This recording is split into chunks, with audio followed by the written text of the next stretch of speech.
নমস্কার বন্ধুরা, আজকে আমি এসেছিলাম হনুমানজির মন্দিরে। এটা আমাদের নবদ্বীপের একমাত্র হনুমান মন্দির।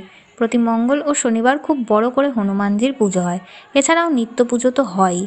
এই দেখো, এদিকে একটা তুলসী মঞ্চও আছে। আর মন্দিরের দুধারে দেয়ালে পাথরে খোদাই করে পুরো হনুমান চালিসাটাও লেখা আছে। এই দেখো, সন্ধেবেলায় এসেছি, তাই সবাই মোমবাতি প্রদীপ সব কিছু দিয়েছে। দাঁড়াও, তোমাদের হনুমানজির মূর্তিটি দেখাই। যদিও এখনও দরজা খোলেনি, সময়ের আগেই চলে এসেছি। ওই দেখো, সবাই অলরেডি পুজোও দিয়ে রেখেছে। সন্ধেবেলায় আরতি হবে। ওই যে হনুমানজির মূর্তি।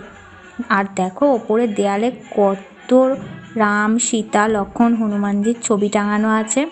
আমার তো দেখেই কি ভালো লাগছে, প্রতিদিনই আমার আসতে ইচ্ছা করে। এই দেখো, হনুমানজির মূর্তির পাশে একটি শিব মূর্তিও আছে।